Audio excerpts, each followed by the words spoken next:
The masters were usually women. They were more compassionate. That was the common wisdom among the people. Better with children, more understanding of their needs. Today, though, the master was a man. The master of the people's history was his official title. And the lecture today was about the past. The past did not interest me. Stupid people with stupid names from a stupid book. A book that failed to teach them their purpose. The master told us that some had understood, but they were saints and were worshipped, not the standard. The people had not progressed enough to embrace their purpose. The people didn't recognize that if they were to survive, they must all accept the truth. And so, from a young age, each of us was made to understand. Our purpose was love. There was a girl. She had long blonde hair that shined even in the dull, dim light of the lecture halls. Her bright green eyes pierced souls. Aphrodite shined like the sun in spring. I was magnetized to her. We had been assigned to the same lecture circuit, so our schedules were identical. We grew up together, and together was where we belonged. We weren't supposed to love one person more than anyone else, but I knew what my purpose was. Not yet, she said. She had always said that. All right, then when? I didn't mean to sound annoyed, but I couldn't help myself. I've told you, Icarus, when we get to the capital, when we can do something that matters. She always was a dreamer. They were going to love her at the Acropolis of Restoration. When we, the people, turned 18, we were assigned to one of the 9 archons in the capital. The masters, teachers assigned by the Archon of Knowledge, were tasked with imparting the wisdom they manufactured and restored from the Acropolis of Knowledge to the next generation.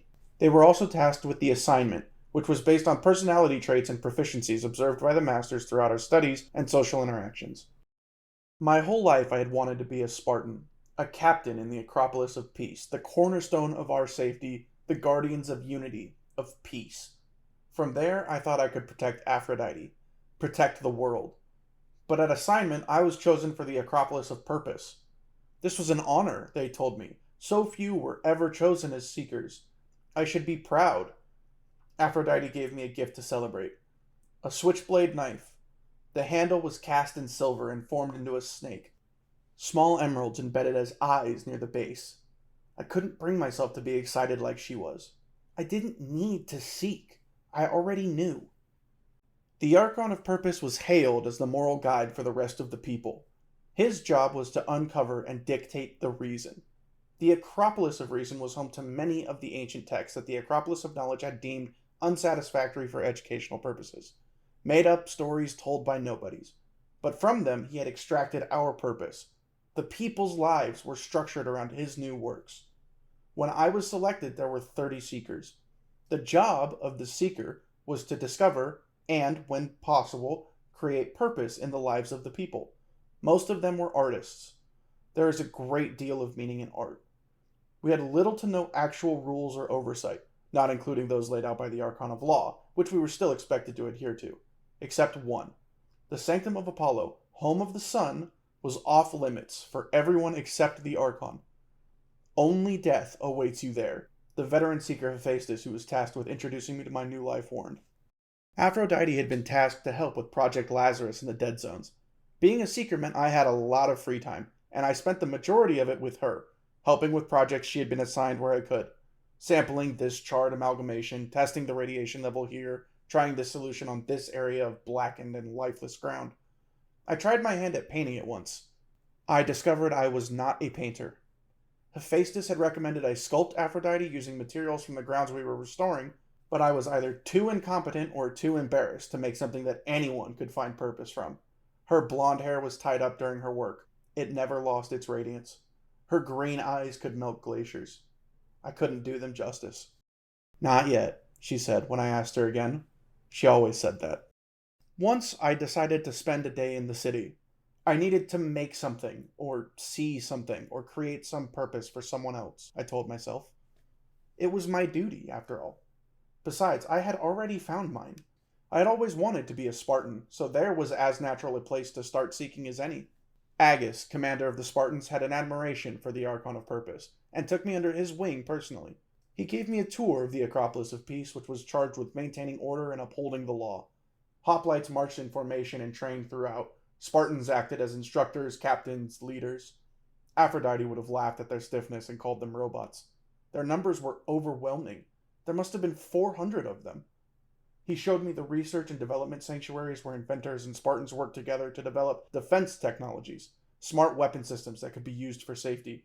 The group in front of me were working on a sort of smart mine that could scan and identify a monstrosity of the dead zone and destroy it without endangering the people. The mine that killed Aphrodite was not a smart weapon. It had no recognition or identification system.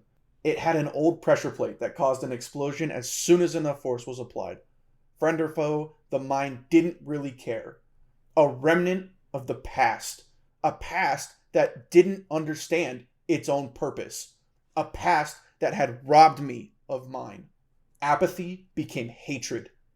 The Acropolis of Restoration held a service. Hephaestus helped me make a proper headstone. The trim was silver, and the lettering was emerald. It was supposed to have meaning. I only ever saw a rock. I didn't leave her for a few days, until my hunger outweighed my grief. Before I left, I asked her again, "Marry me, Aphrodite." Not yet. She would have said that. She'd always said that.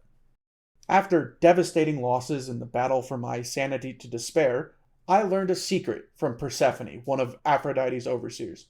The Project Lazarus used the power of the Sanctum of Apollo to help restore the dead zones. Their efforts weren't possible without the Archon of Purpose. The power to recreate life from death existed there. I knew what my purpose was. I went seeking at night. It didn't matter, though. There was never anyone at the Acropolis of Purpose anyway.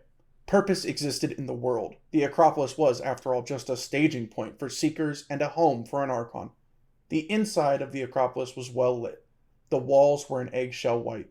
Columns stretched the length of the Hall of Seekers, accentuated with gold inlays at their bases. At the end of the hall was a mural of Apollo, his chariot and the sun set to either side of two dark oak doors. The sanctum was unguarded, but considering the only rule we had as seekers was to stay out of it, I never imagined it would be unlocked. The interior of the Sanctum of Apollo was incredibly white, but dull and dimly lit like the lecture halls we grew up in. It was round and barren, except a desk and a chair at the far end, and a perfectly marble disc about 7 feet in diameter suspended in the center. An old man with a long beard and hazy eyes, dressed in the same white as the walls, stared intensely at me from behind the desk. I knew what my purpose was. I'm not supposed to be here, but I had to know. "Oh, I understand, boy, I understand." He looked towards the disc. "This is your last chance to walk away." I know what my purpose is. I know the reason. Wasn't it obvious?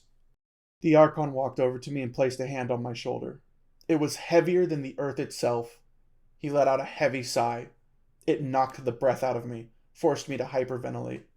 Without another word, he walked out of the sanctum and closed the door. The oak faded into the same dully lit white as the walls. I had turned my attention back to the center. As I walked closer, the disc dropped to meet me. It perched itself perfectly in front of me, absorbing my focus entirely. Something akin to ecstasy washed over me. I reached out to it and laid a hand on its cold surface. As I touched it, the disc began to crack, then to shatter. A horrible screeching broke my trance and called me back to the sanctum. The walls were bloodshot. The floor was dead and blackened.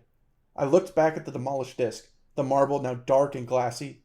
The void inside it was infinite. I froze. Long, blonde hair caressed my face as it fell. Piercing green eyes devoured me. I couldn't even form the only question that mattered. "Now?"